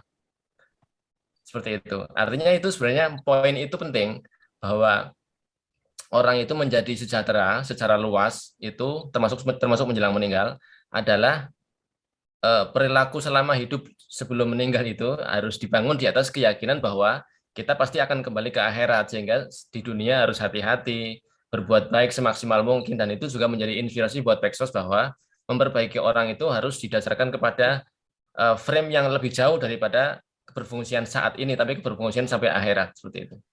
Matur suwun. Ya, terima kasih Mas Heru. Ya, jadi terima kasih Mas Heru. Ya, intisarinya bahwa profesi pekerjaan sosial sebagai profesi keilmuan ini yang melahirkan social worker. Social worker itu nanti melaksanakan praktek pekerjaan sosial. Ya, yang Muslim tentunya dia menggunakan bangunan keilmuan. Bangunan keilmuan itu harus ya diselaraskan ya dengan agama Islam yang kita anut. Mana yang baik kita ambil, mana yang buruk ya kita tinggalkan, sehingga nanti ada hal yang halal dan thayyib, tidak ada lagi hal yang syubhat. Jangan sampai nanti kita melakukan penyuluhan keluarga bencana misalnya saja habis-habisan dengan program vasektomi dan semacamnya misalnya begitu ya. Nah, kita harus cari-cari, karena itu nanti apa yang pelayanan pekerjaan sosial dalam KB, apa yang tidak bertentangan dengan agama Islam. Jadi yang jadi persoalan sampai sekarang tidak ada petunjuk bagi social worker Muslim melakukan praktek pekerjaan sosial berdasarkan ilmu dan selaras dengan Al-Quran dan Hadis. Itu belum ada. Sehingga umumnya banyak social worker Muslim ya mengikuti apa saja filsafat pekerjaan sosial, dia telan, ini dia telan, ini telan. Sehingga yang kita khawatirkan satu hal, jangan sampai nanti kita sudah bekerja habis-habisan, kita mengatakan ibadah, tetapi dalam praktek pekerjaan sosial kita lakukan ada hal-hal yang menyimpang. Nah, itu nantinya tentu amal ibadah kita ya atau ilmu yang kita terapkan itu ya di samping tidak berkah juga mungkin tertolak ya. Karena apa? Amal soleh itu iman itu jadi satu. Ya, nggak bisa amal soleh saja kemudian tanpa iman. Baik, saya menegaskan Mas Heru. Baik, teman yang lain silakan. Masih ada? Ada Pak Yusman, Asep Silakan. Yusman, Asep Sasa. Silakan Kang Asep Sasa. Aduh. Alhamdulillah. Ini bos. Nama Kang Asep. Alhamdulillah, ini baru bergabung nih habis ada itu dulu keperluan dulu sebentar ke luar. Jadi pertama Pak Yusman, Assalamualaikum warahmatullahi wabarakatuh. Salam warahmatullahi wabarakatuh. Ya, terima kasih atas undangannya dan atas inisiatif ya luar biasa nih kita membuat silaturahim menyoal tentang Peksos dan keagamaan ya, terutama Islam. Saya kira seperti barusan disampaikan oleh Mas Heru, saya kira benar Mas Heru ya. Karena kalau kita cermati ya di Undang-Undang 11 tahun 2009 tentang kesejahteraan sosial, bahwa sejahtera menurut undang-undang itu indikatornya ada 3 itu. Yang pertama, terpenuhinya kebutuhan fisik, kemudian yang kedua nih ya, terpenuhinya kebutuhan spiritual Pak Yusman. Dan ketiga, terpenuhinya kebutuhan sosial. Dalam konteks pemenuhan kebutuhan spiritual ini, orang Indonesia yang sejahtera itu orang Indonesia yang terpenuhi kebutuhan keagamaannya tentunya. Ya kalau dia seorang Muslim, ya harus mendapatkan layanan, kebutuhan, dan kemampuan di memenuhi kebutuhan spiritualnya. Jadi saya kira relevansi diskusi atau kajian kita sangat relevan ya begitu. Jadi namanya nilai spiritual ini harus ke depan, dan ini juga sejalan dengan ideologi Pancasila ya begitu. Pancasila sila pertama kan ketuhanan. Jadi benang merahnya nyambung kan begitu. Nah, oleh karenanya ke depan Pak Yusman, kami mencermati hampir 30 tahun lah saya bekerja di Kementerian Sosial. Ada kekuatan yang luar biasa yang besar tapi belum optimal dimanfaatkan adalah peran lembaga sosial keagamaan Pak Yusman. Ya, kalau kita cermati peran sosial keagamaan ini luar biasa, terutama di komunitas kita ya, Muslim. Itu namanya lembaga sosial itu atau kelembagaan keagamaan, musola, masjid, itu luar biasa, sudah hampir menyentuh di setiap RT RW. Ya, jadi musola itu mesti ada lah di setiap RT RW begitu. Nah, ini mungkin kita harus coba membuatkan satu konsepsi dengan mengacu tentu regulasi yang ada. Saya kira nyambung seperti tadi saya sampaikan dalam konteks memenuhi kebutuhan spiritual. Peran lembaga keagamaan ini atau lembaga sosial keagamaan baik musola maupun masjid harus kita revitalisasi, Pak. Jadi alangkah bagusnya kalau lembaga-lembaga sosial keagamaan itu kita perankan juga lebih ke depan begitu. Nah, oleh karenanya ini juga nanti akan memacu dan memicu munculnya satu model pekerjaan sosial yang khas begitu. Terutama di negeri kita ya, harus ada model pekerjaan sosial berperspektif Islam begitu. Atau kalau di Bali mungkin Hindu, di daerah-daerah lain mungkin Nasrani, tidak ada masalah begitu. Jadi jangan sampai model-model Barat atau luar negeri boleh kita ambil ya untuk sebagai benchmark, tapi kita sudah saatnya dengan kuatnya undang-undang kesejahteraan sosial, terlebih sudah lahirkan sekarang undang-undang pekerjaan sosial ya, undang-undang pekerja sosial. Saya kira kita wajiblah mencoba menerjemahkan atau mencoba menindaklanjuti ini supaya betul-betul ada kekhasanannya gitu. Jadi betul supaya kalau masyarakat yang mendapatkan bimbingan pekerjaan sosial jangan terlalu kering. Bukan hanya kebutuhan-kebutuhan kekinian, kedisinikinian seperti Mas Hero bilang, sehingga masyarakat kita akhirnya jangan sampai hilang orientasi ya. Bahwa kita itu kan di dunia itu hidup sementara, tapi sementara ini harus kita maksimalkan, kita optimalkan. Selama kita hidup, kita harus maksimalkan. Jadi dalam konteks Islam, kita itu tidak ada pensiun selama hidup begitu. Boleh sebagai pegawai negeri pensiun bisa, tapi mengisi kehidupan itu harus terus kita lakukan. Banyak cerita termasuk Nabi Ibrahim itu kan, dia itu usia sudah sangat tua begitu, tapi tetap Allah memposisikan, dan Nabi Ibrahim itu sendiri usia sudah mungkin lanjut ya, 100 tahun beliau wafat, tapi tetap dia masih melakukan tugas-tugas kenabian begitu. Saya kira nabi-nabi semua, tidak ada nabi yang pensiun ya. Rasul Muhammad juga sama, Nabi Muhammad 63 wafat, tidak pernah ada pensiun di usia 60 begitu. Sehingga ini juga harus kita jadikan pekerjaan sosial sebagai salah satu kegiatan yang kalau menurut saya perjuangan segala zaman ya. Perjuangan terus berkelanjutan gitu. Jadi saya kira mungkin Pak Yusman nanti yang bisa mengawal kami, membimbing, terutama dari sisi dasar-dasar profesional. Begitu kemudian nanti mungkin yang lain yang lebih muda, mungkin malah dari saya, itu dengan yang masih punya pengalaman di lapangan, itu juga mungkin bisa menyampaikan pengalaman-pengalaman kekiniannya kan begitu. Saya kira bagus. Mungkin nanti forum ini bagus juga sih kalau dikaitkan nanti dengan isu-isu strategis ya yang sekarang menjadi perhatian nasional. Sebagai contoh, kita sekarang lagi dihadapkan ke satu persoalan komitmen global. PBB mengagendakan 2030 sebetulnya kemiskinan ekstrim ini kan harus hilang. Nah, kemudian Pak Presiden berharap 2024 ini kemiskinan ekstrim di Indonesia itu harus hilang. Pertanyaannya, apa yang bisa kita lakukan? Peran Peksos itu harus ke depan karena persoalan kemiskinan itu kan bukan hanya miskin fisik ya, kalau kita kaitan dengan pengertian kesejahteraan sosial, jadi jangan hanya miskin fisik saja, tapi harus kita bisa juga jangan sampai miskin spiritual dan miskin sosial. Saya kira itu jadi semangat untuk menggagas, melaksanakan kajian-kajian sangat relevan dan menjadi keniscayaan ya kalau menurut saya. Saya kira itu Pak Yusman. Maka ucapan terima kasih ya. Saya kebetulan sekarang ada tugas baru per tanggal 17 Juni kemarin ada pelantikan.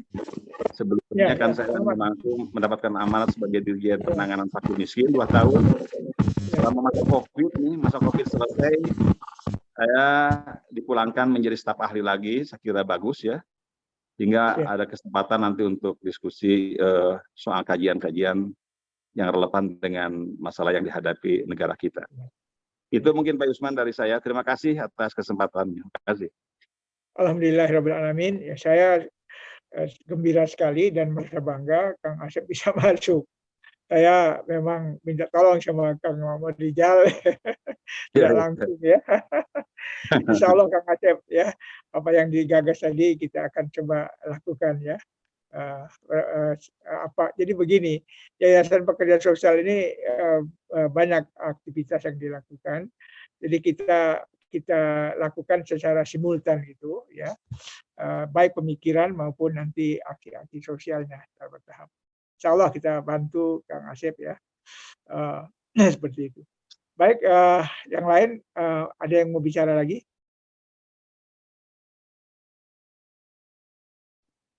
Saya izin bicara Pak Yusman. Oh iya, silakan. Silakan Teh siapa ini? Insya Allah. Saya Yani 91 Pak Yusman. Oh Teh Yani ya 91 ya. Masya Allah. Kangen banget asli. Tadi saya terima kasih Mbak Aji sudah di-invite, sudah di-info tentang ada Zoom meeting ini karena saya tidak masuk di grup DKM Al-Ihsan. Assalamualaikum warahmatullahi wabarakatuh. Waalaikumsalam warahmatullahi wabarakatuh. Saya bertemu dengan Pak Yusman terakhir ketika sidang proposal.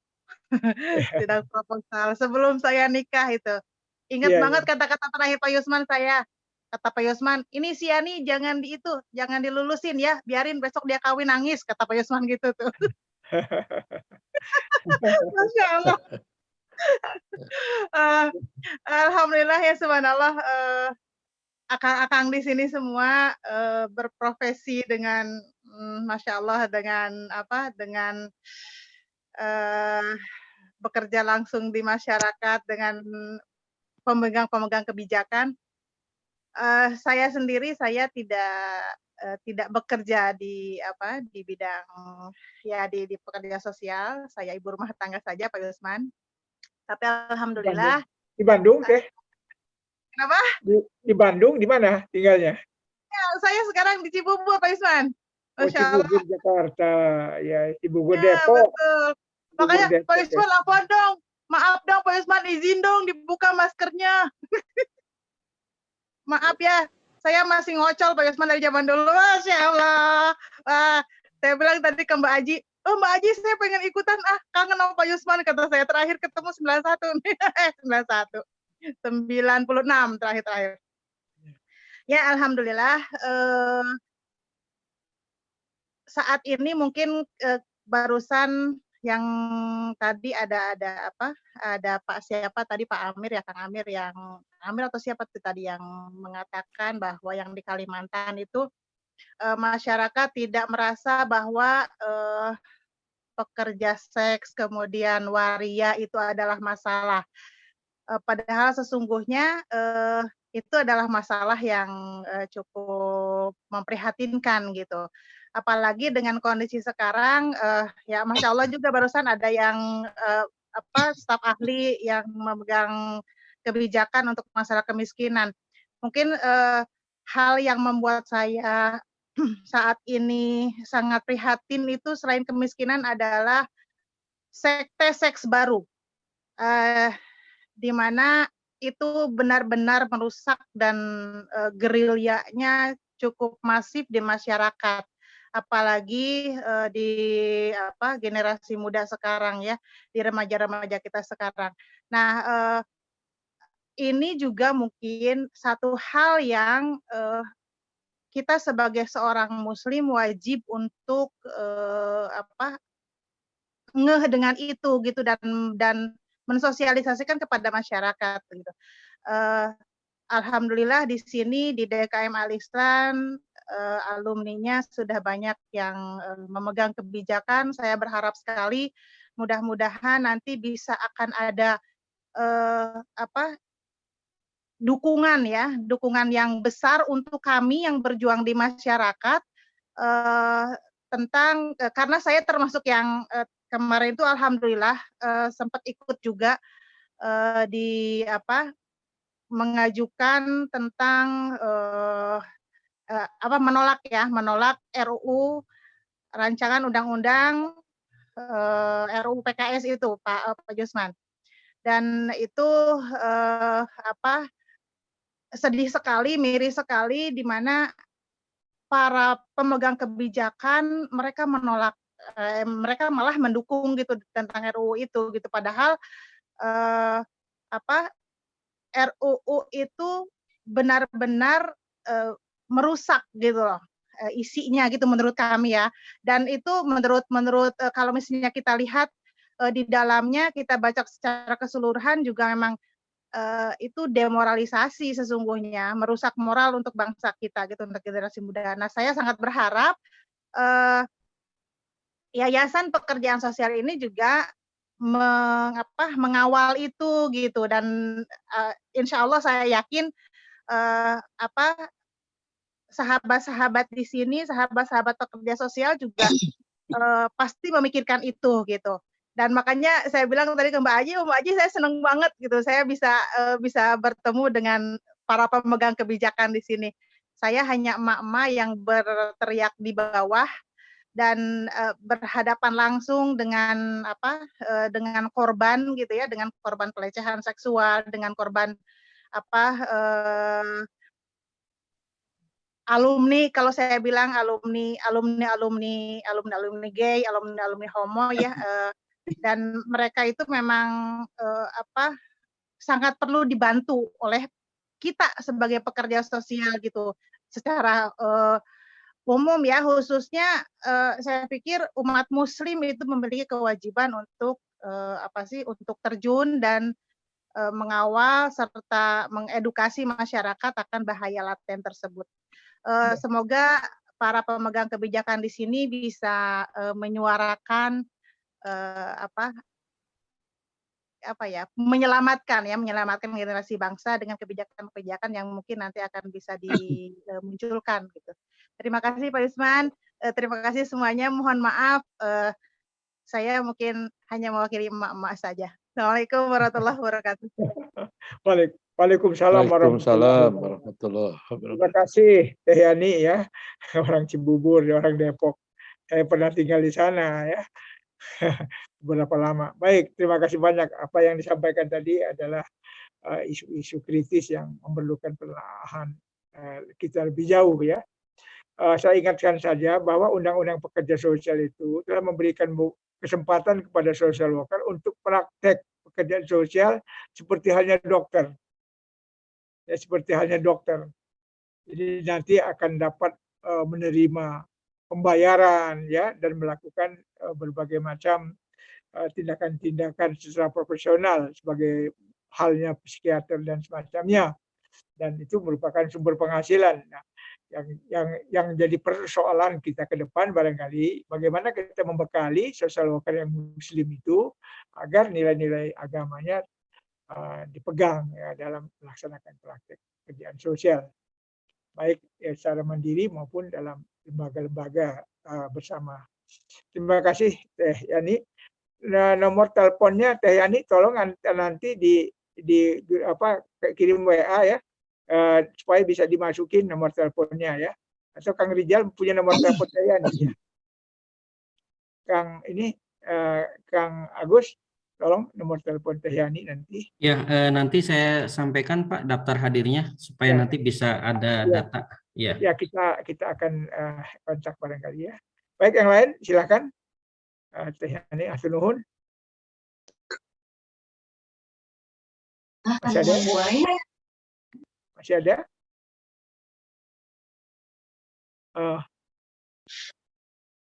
Kang Dendi mau bicara?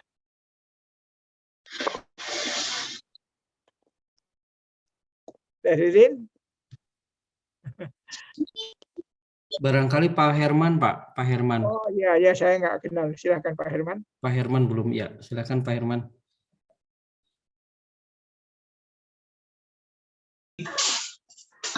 Assalamualaikum. Pak Herman yang mana nih? Ada dua. Ya, gantian nanti Pak, gantian satu-satu. Assalamualaikum warahmatullahi wabarakatuh. Terima kasih atas silaturahmi pada malam hari ini. Senang sekali girohnya itu bangkit lagi waktu selama di DKM. Apalagi berjumpa dengan Profesor Yusman yang selalu membimbing kami selama di DKM. Saya sehari-hari di Jakarta, rumah di Bandung Pak, di Sarijadi. Sama Kang Agus ya, tetangga ya? Iya. Saya di NGO Jaringan. Iya, iya. Untuk penanggulangan pekerja anak dan kemitraan yang di dalamnya sektor perusahaan dan pemerintah serta OMS. Saya ingat waktu saya seleksi sebagai pekerja sosial teladan, salah satu pertanyaannya adalah bagaimana menurut Anda sebagai pekerja sosial melihat gender dengan LGBT lah seperti itu. Iya, iya. Kalau menurut saya sih secara keyakinan bahwa mereka adalah masalah sosial yang harus dibantu, ditolong, dan diberikan pelayanan sosial yang baik. Kemudian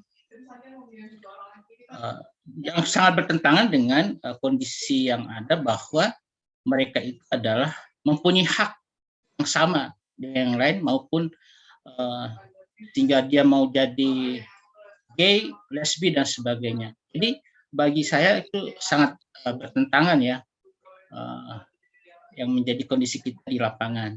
Jadi ya bagaimana di sini kita sebagai pekerja sosial, tapi pekerja sosial yang berpedoman kepada Al-Quran seperti itu.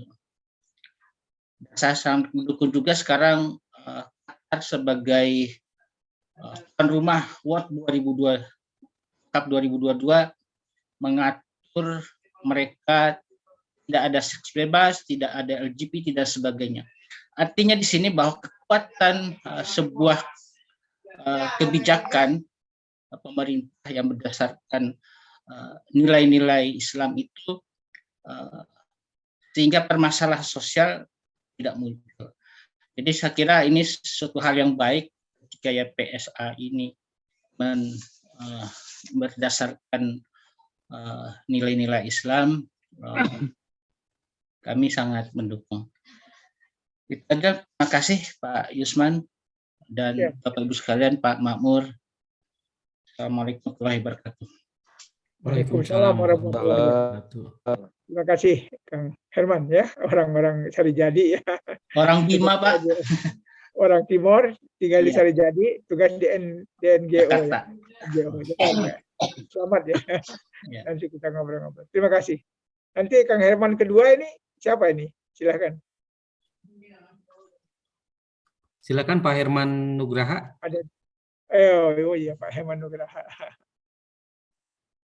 Baik. Assalamualaikum warahmatullahi wabarakatuh. Waalaikumsalam. Alhamdulillah ya.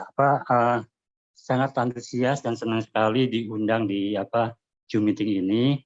Memang tadinya juga ini seperti surprise gitu, karena begitu dapat undangan, makanya saya lihat tadi begitu teman-teman belum masuk, saya langsung share teman-teman supaya masuk gitu, terutama alumni DKM. Nah, senang sekali kita berdiskusi dalam praktek kerja sosial dan perspektif Islam ini, karena gini, mungkin saya berbicara pengalaman sedikit ya Pak. Jujur saya udah lama nggak ketemu Bapak sama Pak Profesor Yusman, bahwa dulu kan saya juga aktif di DKM, kemudian juga waktu itu Bapak sebagai pembinanya. Nah, begitu saya lulus dari SKS, sebenarnya saya dengan alumni DKM lainnya seperti tadi Bang Herman, kemudian ada Mas Hari Harjanto yang sekarang di penelitian di Pusatbank dulunya, cuma sekarang lebih milih jalur lain. Nah, jadi kami mendirikan yayasan namanya Yayasan Rumah Kita Pak, Jakarta. Nah, mungkin ya itu tadi, karena kami berangkat dari DKM, pada saat kami mendirikan yayasan ini, kami langsung nembak misi untuk mendirikan yayasan ini cuma satu di akte notarisnya itu, yaitu cuma Madatillah, mencair doa Allah. Dulu kalau kita ada presentasi ataupun misalnya ada teman-teman dari lembaga lain pengen mengetahui misi kita, biasanya suka jadi bahan ketawaan itu. Cuma buat kami tetap kita harus istiqomah di jalan itu, karena memang kita terjun ke dunia sosial ini memang ya kita berangkat memang hanya semata-mata itu tadi, ingin mencair ridho Allah tadi, bahwa apa yang kita bisa lakukan, perbuat buat kepentingan ataupun bisa membantu orang banyak gitu, atau bisa menjadi manusia yang bermanfaat buat orang banyak, Pak. Nah, pada tahap awal memang kan waktu itu masih lagi program Primadona itu rumah singgah ya. Nah, kebetulan sih kalau saya pribadi pada saat itu agak kurang sepakat, makanya pada saat kita ikuti konsep rumah singgah itu cuma beberapa tahun, setelah itu kita lebih setuju tadi yang Bapak sampaikan tadi di awal, bahwa untuk anak-anak jalanan, anak-anak telantar atau yatim piatu dan lain sebagainya, itu lebih bagus ada di pengasuhan dalam keluarga. Kalau keluarga ini tidak ada, mungkin ada juga keluarga pengganti. Karena setelah saya amatin, kalau mereka ditaruh di rumah singgah khususnya, sementara kalau pengawasannya kurang, kontrolnya kurang, nah itu justru itu akan banyak pelanggaran-pelanggaran apapun norma-norma agama yang dilanggar tanpa sepengetahuan pengurus atau pendampingnya, Pak. Jadi alhamdulillah sampai sekarang saya sama teman-teman masih konsisten, dan alhamdulillah juga alokasi pengalaman yang sangat-sangat variatif, karena saya juga menangani ataupun banyak bekerja sama dengan kaum LGBT, kemudian dengan kaum transgender, tapi bukan berarti mendukung, justru saya mendekati mereka supaya untuk bisa mengembalikan mereka kepada kodratnya gitu kan. Kalau berbicara gender sama kodrat itu kan, kalau kodrat tidak bisa dirubah atau tidak bisa diganti, kalau gender kan mungkin bisa ya Pak. Jadi jujur itu aja sih, karena khawatir teman-teman yang lain ada yang mau berbicara, jadi saya sangat antusias. Sebenarnya ini merupakan kegiatan awal yang next ke depannya ada kelanjutannya, sehingga juga kita akan semakin punya pedoman atau punya kajian-kajian yang bisa menjadi pegangan kita dalam melakukan praktek kerja sosial di lapangan. Demikian mungkin Pak, terima kasih atas kesempatannya. Wassalamualaikum warahmatullahi wabarakatuh. Waalaikumsalam warahmatullahi wabarakatuh. Alhamdulillah, Bang Herman ya, luar biasa ini ya pengalamannya ya, dan apa yang sudah dilakukan tadi, dan juga konsistensinya. Kang Herman ini luar biasa. Ya, mudah-mudahan Allah memberikan ya kemudahan dan perlindungan ya terhadap kita ke depan. Baik, Kang Agus, masih ada yang lain mungkin yang akan menyampaikan? Silakan yang lain, mungkin dari yang belum berbicara bisa ada kesempatan untuk menyampaikan masukan, saran atau pendapatnya, silahkan. Yang dari Ciamis, di sini ada Pak Kabidnya ya. Kabid Balinsos, Dinsos Ciamis barangkali, siapa ya? Atau yang lain? Mangga, masih ada kesempatan. Teh Neni itu, Teh Neni. Teh Neni, mangga.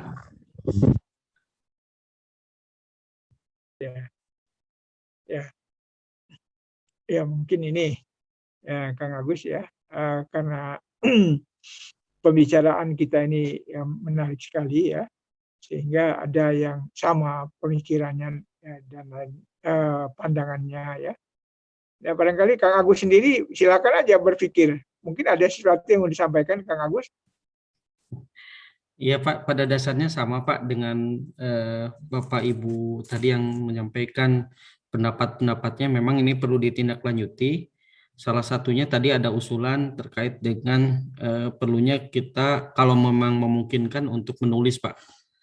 Dan tulisan ini terkait dengan, ini masukan dari Pak Heru ya, Pak Heru Sunoto. Jadi menulis praktik Peksos berbasis agama. Nah, teknik pendekatan yang digunakan, bagaimana prosesnya, dan bagaimana hasilnya ini jadi referensi bagi kita, barangkali bisa secara praktis bisa digunakan. Ini kita perlu terutama bagi Peksos supaya nanti dalam melaksanakan praktiknya bisa mengacu ke sana. Yang sudah kita olah barangkali di sini bisa diamati atau dipelajari atau di istilahnya di ini sedemikian rupa agar nanti tulisannya memang memenuhi persyaratan atau standar yang telah ditetapkan itu. Nah, seperti itu. Ya, Ya, terima kasih. kemudian ini bagi yang hadir di kesempatan kali ini ada daftar hadir. Mohon kiranya nanti tindak lanjutnya bisa kita hubungi, ada daftar hadir. Kita akan coba sampaikan, saya persilahkan misi di sana ada alamat email, ada nomor WA, nomor HP yang nantinya bisa menindaklanjuti dari pertemuan ini. Pertemuan ini adalah pertemuan perdana yang insya Allah kita niatkan untuk bahwa ini dalam rangka lillahi ta'ala beribadah kepada Allah. Itu saja barangkali dari saya, Pak Prof. Baik, terima kasih Kang Agus ya. Alhamdulillahirabbil alamin. Ya, saudara sekalian, ini memang curah pendapat awal ya. Dari apa yang disampaikan oleh teman-teman tadi, nampaknya ada kesamaan pemikiran di antara kita bahwa sehubungan dengan berbagai macam perkembangan ya, profesi pekerjaan sosial ya, kemudian juga akhirnya berbagai kebijakan-kebijakan yang mengatur tentang profesi pekerjaan sosial dan pekerja sosial dan berbagai perundang-undangan di mana peran social worker itu akan makin luas dan meningkat, maka sudah waktunya lah barangkali, karena sasaran social worker itu adalah umat Islam dan juga yang menjadi social worker juga mayoritas umat Islam, harus memiliki ya satu kerangka acuan atau panduan bagaimana melaksanakan praktek pekerjaan sosial dalam perspektif Islam. Dan sehingga contoh yang paling mudah saja misalnya praktek pekerjaan sosial dalam koreksional. Nah, di situ nanti kita buat semacam panduan ya, sehingga nanti social worker itu akan menggunakan teori-teori koreksional ya, tetapi juga dia akan menyelaraskannya dengan nilai-nilai Al-Quran dan hadis. Nah, sekarang kita harus menulis seperti itu. Jadi tadi saran Kang Heru, ada seorang yang menulis itu nggak mungkin ya, karena ini social worker itu banyak sekali di Indonesia dan satu karya ilmiah yang dilakukan secara bersama tentu akan lebih bagus dan lebih kuat. Nah, karena itu dalam kesimpulan yang pertama ini, pertama tadi saya sudah menarik benang merah, ada kesepakatan kita untuk untuk melanjutkan ya pemikiran-pemikiran tentang bagaimana praktek pekerjaan sosial berdasarkan perspektif Islam. Dan yang kedua yaitu ada semacam kebutuhan khusus, kebutuhan ya yang memandu ya praktek pekerjaan sosial Muslim tadi. Nah, karena itu dari berbagai pengalaman teman-teman tadi yang begitu banyak, saya kira agar ini tidak menguap dan ini insya Allah akan berlanjut ya, saya sarankan ya sebagai satu tadi kesimpulan sementara, maka saya memberikan satu rekomendasi saran bagi kita semua, bagaimana kalau misalnya kita membentuk satu komisi ya, komisi ya pengkajian praktek pekerjaan sosial dalam perspektif Islam. Nah, komisi ini ya beranggotakan teman-teman yang masuk malam ini ya, ditambah lagi nanti teman-teman yang lain. Nah, komisi ini legal ya, insya Allah ya akan dipayungi oleh Yayasan Pekerja Sosial Indonesia, sehingga aktivitas komisi ini betul-betul legal ya, baik nanti dia memerlukan hubungan dengan pemerintah, dengan masyarakat atau dengan berbagai institusi, itu akan lebih mudah. Nah, itu jadi kalau teman-teman tidak ada yang keberatan nanti ya kita akan membentuk ya komisi ya pengkajian praktek pekerjaan sosial dalam perspektif Islam. Jadi nanti yang pertama kita akan kaji apa pertama dasar keyakinan social worker Islam. Kalau dalam buku teks itu sebutnya filsafat pekerjaan sosial. Nah, kita tidak akan menggunakan itu lagi. Mungkin di situ ada, tetap ada mungkin ya, tapi kita akan menambahkannya. Jadi pertama dasar akidah seorang social worker Muslim. Nah, yang kedua kode etik profesi pekerjaan sosial yang sudah dibuat oleh IPSPI. Saya juga yang mendirikan IPSPI sebetulnya dulu ya, dan saya lihat sudah ada perubahan-perubahan. Namun di sana sini saya lihat ya memang anggaran dasar, anggaran rumah tangga IPSPI dan juga peraturan tentang kode etik itu bersifat sekuler ya. Karena itu perlu kita kaji kembali sehingga nanti kita tidak usah bertentangan dengan organisasi yang ada. Kalau memang bagi orang Muslim perlu penyelarasan perbaikan, maka mungkin nanti ada kode etik social worker Muslim. Ya. Yang ketiga nanti teori-teori perilaku manusia dan lingkungan hidup. Ya, teori-teori perilaku manusia dan lingkungan sosial. Nah, ya, yang teori-teori yang menggambarkan tentang model-model perilaku manusia, ya, sebagai alat analisis kita tentang tingkah laku manusia. Nah, nanti akan kita pilih mana teori-teori yang bersesuaian dengan konsep agama Islam, mana teori-teori yang bertentangan seperti saya katakan tadi dari psikoanalisis dari Sigmund Freud ya tentang manusia, alam sadar, bawah sadar segala macam. Kemudian juga nanti ada yang disebut dengan mekanisme pertahanan diri dan semacamnya. Mungkin ya kita bisa analisis lagi. Kalau itu memang nggak relevan ya jangan kita gunakan. Nah, maka nanti kita cari teori lainnya. Ya. Kemudian juga tentang bangunan ya, bangunan keilmuan profesi pekerjaan sosial. Nah, itu ada teori-teori modern pekerjaan sosial. Ya, nanti kita lihat apakah teori-teori pekerjaan sosial modern itu masih relevan, mana yang relevan, mana yang tidak gitu. Nah, kemudian nanti yang selanjutnya adalah model praktek pekerjaan sosial. Ya, model praktek pekerjaan sosial ini dalam Undang-Undang Pekerja Sosial itu dinyatakan.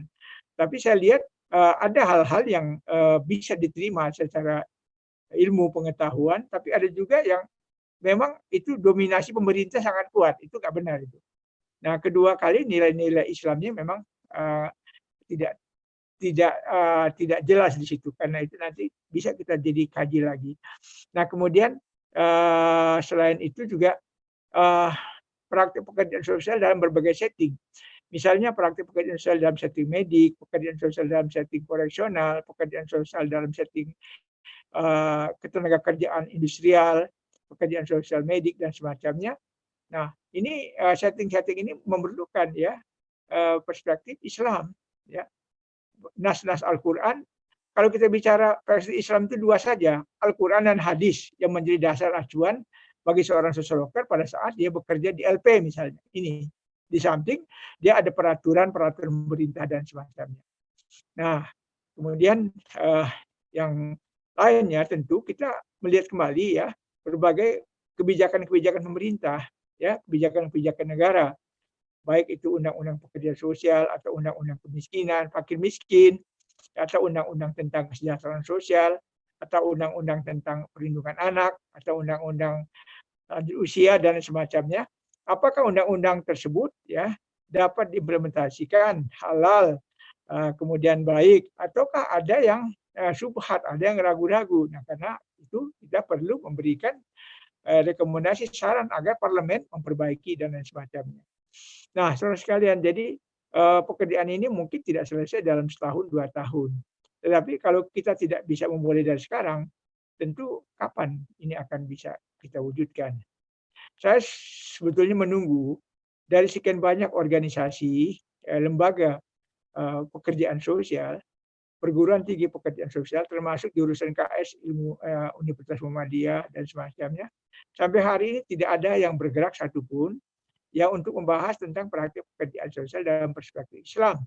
walaupun mereka tahu social worker itu mayoritasnya orang Islam, walaupun mereka tahu sasaran dari praktik sosial itu adalah umat Islam.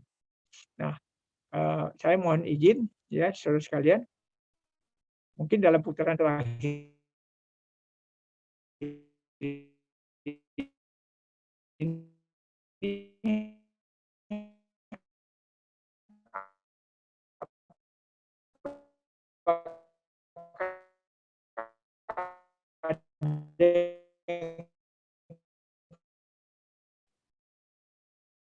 Mungkin sinyal Pak Prof. Jusman yang ada gangguan barangkali ya.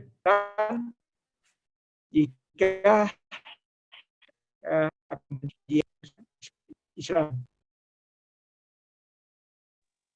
Diulang barangkali, nggak kedengeran Ya, sama sekali. ada sedikit gangguan sinyal barangkali. Ya. Ada gangguan. Ya. Ayo, halo. Kang Gus, silakan Pak Prof, silakan. Ya, saya kira rekomendasi saya satu, Pak. Itu saja untuk menindaklanjuti. Suara saya jelas ini nggak, Pak? Sekarang jelas, Prof. Ya, untuk menindaklanjuti dari dialog kita, bagaimana kita lanjutkan? Kita membentuk komisi pengkajian ya praktek pekerjaan sosial berdasarkan perspektif Islam. Komisi ini nanti legalitasnya ada di bawah Yayasan Pekerja Sosial Indonesia, tapi keanggotaannya tidak harus pengurus yayasan, jadi social worker yang bersedia dan seorang muslim. Jadi apa yang harus dikerjakan saya kira sebagaimana sudah undangan itu. Ada yang keberatan nggak?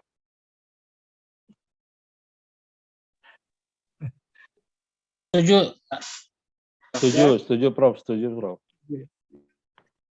Ya, saya kira namanya komisi kan ya Kang ya, komisi itu kan lembaga yang memang betul-betul mengkaji kan ya, tidak action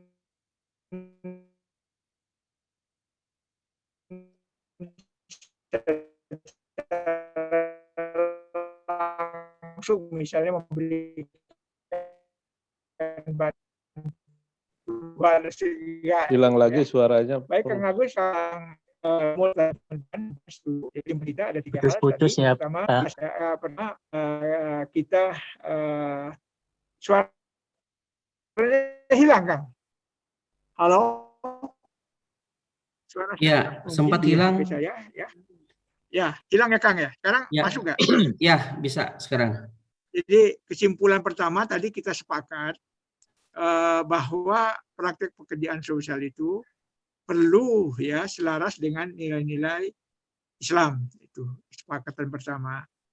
Yang kedua, ada kebutuhan social worker muslim itu tentang panduan ya praktek pekerjaan sosial Islam ya dalam berbagai setting praktek pekerjaan sosial.